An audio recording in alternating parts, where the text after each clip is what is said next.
चिंता छोड़ो और कर्म करो, एक प्रेरणादायक कथा। नमस्कार दोस्तों, आप सबका स्वागत है। बहुत समय पहले की बात है।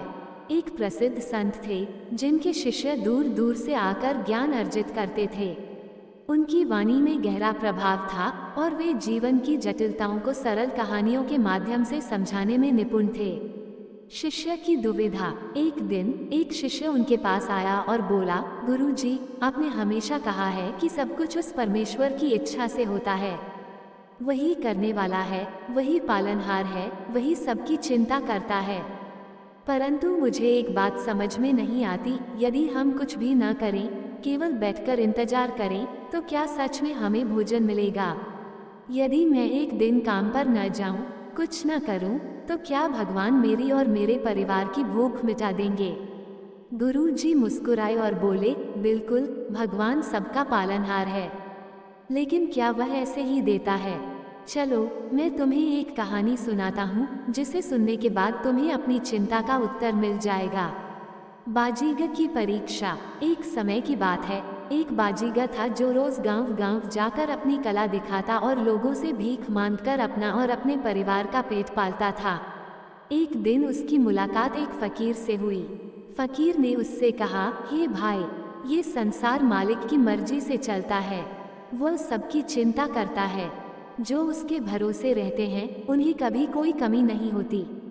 बाजीगर फकीर की बातें सुनकर प्रभावित हुआ और सोचा, अगर सच में भगवान सबकी चिंता करता है, तो फिर मैं क्यों दर दर जाकर भीख मांगूं? क्यों न मैं घर बैठकर देखूं कि भगवान मेरे लिए क्या करता है। सांसारिक परीक्षा शुरू। अगले दिन बाजीगर ने कोई काम नहीं किया। वो अपने घर बैठा रहा और इंतजार करता रहा कि भगवान उसे भोजन भेजेंगे। सुबह से शाम हो गई, लेकिन कोई भी भोजन लेकर नहीं आया। भूख के मारे उसका सिर चकराने लगा, लेकिन उसने धैर्य नहीं खोया। उसने सोचा, हो सकता है भगवान मेरी परीक्षा ले रहे हैं। मैं और प्रतीक्षा करूंगा। शाम होते होते वह छत पर टहलने लगा, ये सोचते हुए कि शायद कोई अब आएगा और खाना देगा। तभी अचानक उसका पैर फिसला और वह छत से नीचे गिर पड़ा। गिरते ही उसका सिर फूट गया, हाथ में गहरी चोट आई और दर्द से कराहते हुए वह जमीन पर पड़ा रहा। उसकी चीखें सुनकर आसपास के लोग दौड़े चले आए। उन्होंने देखा कि बाजीगर घायल हो गया है और उसके बच्चे भूखे बैठे हैं। किसी को दया आ गई और वह अपने घर से खीर ले आया। दूसरा व्यक्ति पूरियां ले आया, तीसरा फल और कुछ अन्य चीजें लेकर आया। इस तरह धीरे धीरे बहुत से लोग भोजन लेकर आ गए और पूरे परिवार की भूख मिट गई। परम सत्य का बोध। बाजीगर ने ये सब देखा और उसकी आंखों में आंसू आ गए। उसने मन ही मन सोचा, भगवान ने मेरी मदद की, लेकिन कैसे? मुझे चोट खानी पड़ी, दर्द सहना पड़ा, तब जाकर भोजन मिला। यदि मैं रोज इसी तरह घर बैठा रहा, तो क्या मुझे रोज चोट खानी पड़ेगी? उसी क्षण उसे एहसास हुआ कि भगवान हर किसी की चिंता जरूर करता है, लेकिन बिना कर्म के कुछ भी नहीं मिलता। भोजन प्राप्त करने के लिए मेहनत करनी होगी। बाजीगर ने अगले दिन से अपनी कला दिखाकर खुद के प्रयासों से भोजन कमाने का निश्चय किया। गुरु की सीख और शिष्य की समझ। गुरु जी ने कहानी समाप्त की और शिष्य से बोले, देखा, भगवान हर किसी की देखभाल करते हैं, लेकिन वह तभी मदद करता है जब हम स्वयं मेहनत करने को तैयार होते हैं। घर बैठने से कुछ नहीं मिलता। यदि तुम चाहते हो कि तुम्हारी झोली भरी रहे, तो कर्म करते रहो। चिंता करने से कुछ नहीं बदलता, लेकिन प्रयास करने से अवश्य परिणाम मिलता है। शिष्य को गुरु जी की सीख समझ में आ गई। उसने प्रणाम किया और संकल्प लिया कि अब से वह चिंता नहीं करेगा, बल्कि पूरे मन से कर्म करेगा। चिंता छोड़ो और कर्म करो। बाजीगर की नई यात्रा। बाजीगर को ये समझ आ गया था कि बिना परिश्रम किए कुछ भी संभव नहीं है। अब वह ये जानना चाहता था कि सही मायने में कर्मयोग क्या है। क्या केवल अपने लिए काम करना ही पर्याप्त है, या कुछ और भी है जो उसे सीखना चाहिए? पहला कदम, स्वयं पर भरोसा। अगली सुबह बाजीगर जल्दी उठा और सोचने लगा, अब मैं मेहनत से ही अपना और अपने परिवार का पेट भरूंगा। लेकिन क्या केवल रोज भीख मांगकर और बाजीगरी करके मेरा जीवन बदल सकता है? क्या कोई और रास्ता नहीं है? उसने सोचा कि वह केवल मनोरंजन से पेट भर रहा है, लेकिन कोई स्थायी समाधान नहीं है। उसे अपने जीवन में स्थिरता चाहिए थी। अब उसे कुछ बड़ा करना था। दूसरा कदम, नया हुनर सीखना। बाजीगर ने तय किया कि वह कुछ नया सीखेगा। उसने गांव के सबसे कुशल व्यापारी से पूछा, मुझे कुछ ऐसा काम सिखाइए जिससे मैं अपनी रोजी रोटी अच्छे से चला सकूं। व्यापारी ने कहा, तुम्हारे पास जो हुनर है उसे ही बेहतर बनाओ। बाजीगरी सिर्फ भीख मांगने का जरिया नहीं, यह एक कला भी हो सकती है।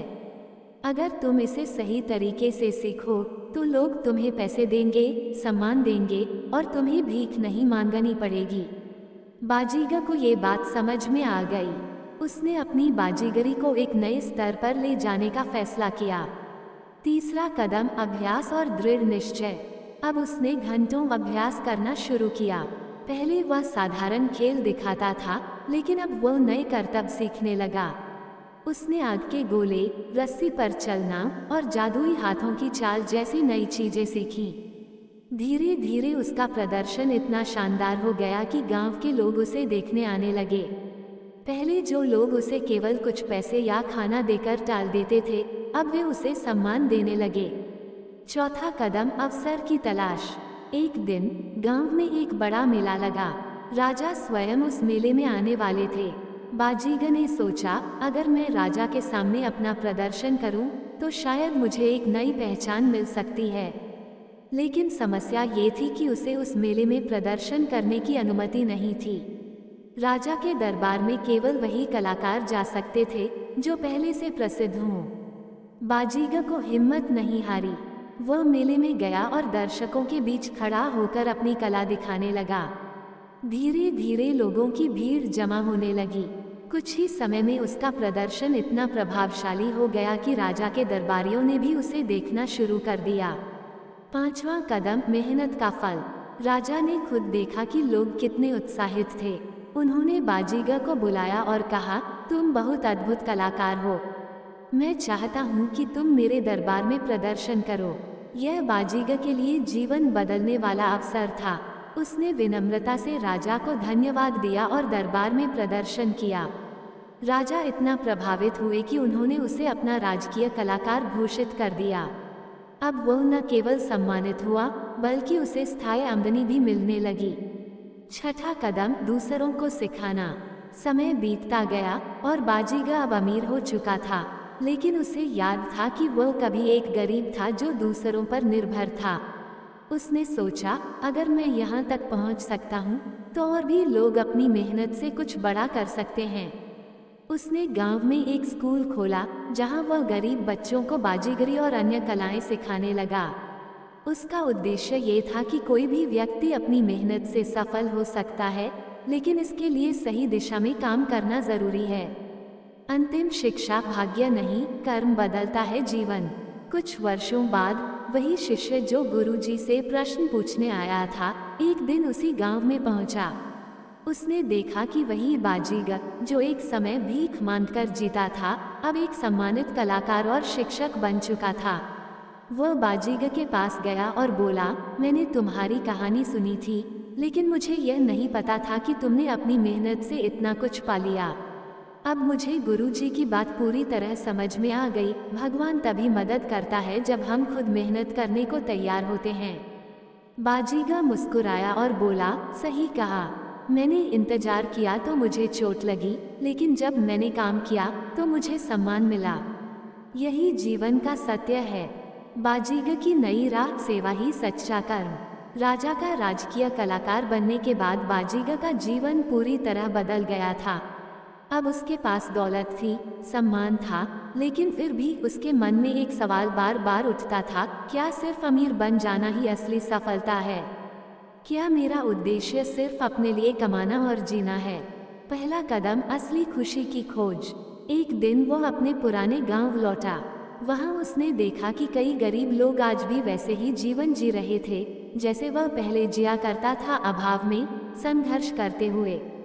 कुछ युवा भीख मांग रहे थे, कुछ लोग अपने हालात को कोस रहे थे और कुछ सिर्फ भाग्य के भरोसे बैठे थे। उसे याद आया कि वह भी कभी ऐसा ही सोचता था, भगवान देगा।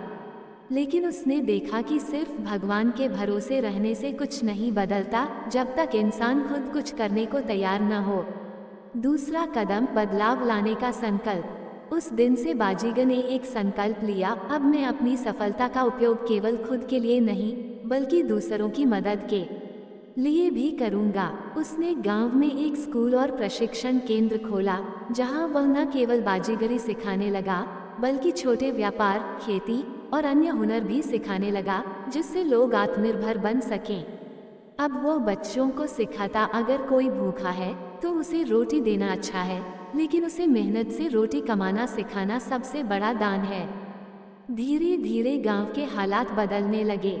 जो पहले भीख मांगते थे अब मेहनत करने लगे। कुछ कलाकार बन गए, कुछ व्यापारी और कुछ ने खेती शुरू कर दी। तीसरा कदम, गुरु जी का आशीर्वाद। जब बाजीगर का शिष्य, जो अब खुद भी सफल हो चुका था, गुरु जी के पास गया तो उसने ये सारी बातें बताईं। गुरु जी मुस्कुराए और बोले, देखा, यही असली सफलता है। असली कर्म वह है जो सिर्फ तुम्हारा नहीं बल्कि औरों का भी भला करे। अब तुम्हें समझ में आ गया होगा कि भगवान मदद करता है, लेकिन केवल उनकी जो खुद कुछ करने को तैयार होते हैं। शिष्य ने सिर झुकाया और कहा, गुरु जी, मैं अब समझ गया कि चिंता करने से कुछ नहीं होता। सच्चा सुख मेहनत करने और दूसरों की मदद करने में ही है। चौथा कदम, सेवा का प्रसार। बाजीगर की कहानी अब सिर्फ उसके गांव तक सीमित नहीं रही। धीरे धीरे उसकी प्रेरणा से आसपास के गांवों में भी लोग मेहनत करने लगे। कुछ ही वर्षों में वह इलाका समृद्ध हो गया। अब लोग कहते, ये वही जगह है जहां पहले लोग भाग्य के भरोसे रहते थे, लेकिन अब मेहनत को ही असली भाग्य मानते हैं। राजा ने जब ये सुना तो उन्होंने बाजीगर को बुलाकर पूछा, तुम्हें क्या इनाम चाहिए? बाजीगर मुस्कुराया और कहा, मुझे कुछ नहीं चाहिए, बस एक वादा करें, राज्य में हर किसी को मेहनत करने का अवसर मिले और कोई भी सिर्फ भाग्य के भरोसे न रहे। राजा ने ये वादा किया और उस दिन से वह राज्य सच में समृद्ध होने लगा। अंतिम शिक्षा, असली सफलता क्या है? अब बाजीगर ने अपनी यात्रा पूरी कर ली थी। उसने खुद को बदला, फिर दूसरों को बदला और अंत में पूरे समाज को एक नई दिशा दी। अब वह समझ चुका था कि सफलता सिर्फ खुद के लिए कमाने में नहीं बल्कि औरों की मदद करने में है। असली संतोष केवल धन से नहीं बल्कि सेवा से मिलता है। बाजीगर की अंतिम बाजी, महानता की ओर एक और कदम। बाजीगर अब एक सम्मानित व्यक्ति बन चुका था। उसका नाम दूर दूर तक प्रसिद्ध हो गया था। वो केवल एक कलाकार नहीं था बल्कि एक गुरु बन चुका था, जिसने मेहनत और सेवा के माध्यम से हजारों लोगों का जीवन बदल दिया था। लेकिन क्या उसकी यात्रा यहीं समाप्त हो गई थी? नहीं, उसकी असली परीक्षा अभी बाकी थी। पहला कदम, नई चुनौती। एक दिन राजा के दरबार में कुछ व्यापारी आए। उन्होंने शिकायत की, महाराज, हमारे राज्य में व्यापार नहीं बढ़ रहा। लोग मेहनत तो करते हैं लेकिन उन्हें सही दिशा नहीं मिल रही। हमारे गांव और नगर पिछड़ते जा रहे हैं।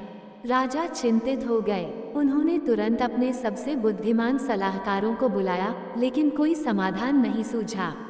तभी एक मंत्री ने सुझाव दिया, महाराज, हमें बाजीगर को बुलाना चाहिए। उसने अपने गांव और आसपास के क्षेत्रों में चमत्कार कर दिखाया है। शायद वह इस समस्या का हल निकाल सके। राजा को यह विचार पसंद आया। उन्होंने तुरंत बाजीगर को बुलवा भेजा। दूसरा कदम, समस्या की जड़ तक पहुंचना। बाजीगर जब दरबार में पहुंचा तो उसने पूरी बात सुनी। फिर वह व्यापारियों और किसानों से खुद जाकर मिला। उसने देखा कि लोग मेहनत तो कर रहे थे, लेकिन उन्हें सही मार्गदर्शन नहीं था। न ही व्यापार के सही तरीके पता थे और न ही उनके पास संसाधन थे। बाजीगर ने सोचा, अगर मैंने अपनी कला और मेहनत से अपना जीवन बदल लिया तो ये लोग भी बदल सकते हैं। बस इन्हें सही रास्ता दिखाने की जरूरत है। तीसरा कदम, सीखने और सिखाने का दौर। बाजीगर ने राजा से अनुरोध किया कि वह कुछ दिनों के लिए राज्य के विभिन्न क्षेत्रों में जाकर लोगों को प्रशिक्षित करना चाहता है। राजा ने सहमति दी।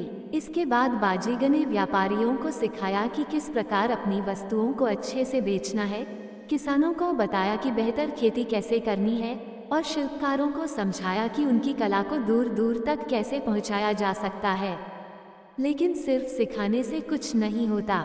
उसने उन्हें आत्मविश्वास भी दिलाया और कहा, अगर मैं एक साधारण बाजीगर से राजकीय कलाकार और शिक्षक बन सकता हूँ, तो तुम भी अपने भाग्य को बदल सकते हो। धीरे धीरे बदलाव दिखने लगा, व्यापार बढ़ने लगा, लोग नई चीजें सीखने लगे और राज्य में समृद्धि लौटने लगी। चौथा कदम, सबसे बड़ी परीक्षा। सब कुछ अच्छा चल रहा था, लेकिन तभी राज्य में अकाल पड़ गया। बारिश नहीं हुई, फसलें सूख गईं और लोग फिर से निराश होने लगे। कई लोगों ने राजा से कहा, हम फिर से गरीब हो जाएंगे, हमारा भाग्य ही खराब है। राजा ने फिर से बाजीगर को बुलाया। बाजीगर ने लोगों से कहा, तुम लोग मेहनत करना जानते हो, लेकिन तुमने कभी विपरीत परिस्थितियों से लड़ना नहीं सीखा। यही तुम्हारी असली परीक्षा है। बाजीगर ने गांव-गांव जाकर लोगों को जल संरक्षण, वैकल्पिक फसलें और व्यापार के अन्य साधनों के बारे में सिखाया। उसने उन्हें दिखाया कि अकाल में भी जीने के तरीके होते हैं, बस हिम्मत और सही रणनीति चाहिए। लोगों ने हिम्मत नहीं हारी। उन्होंने नदियों और तालाबों में पानी इकट्ठा किया, कम पानी में उगने वाली फसलें उगाईं और व्यापार के नए तरीके अपनाए। धीरे धीरे अकाल खत्म हुआ और राज्य पहले से भी ज्यादा समृद्ध हो गया। पांचवा कदम, महानता की ओर एक और कदम। राजा ने एक दिन बाजीगर को बुलाकर कहा, तुमने इस राज्य को बदल दिया, अब मैं तुम्हें अपना मुख्य सलाहकार बनाना चाहता हूँ। बाजीगर ने विनम्रता से कहा, महाराज, मुझे पद का लोभ नहीं है, मेरी खुशी इसी में है कि लोग मेहनती बने और आत्मनिर्भर हों।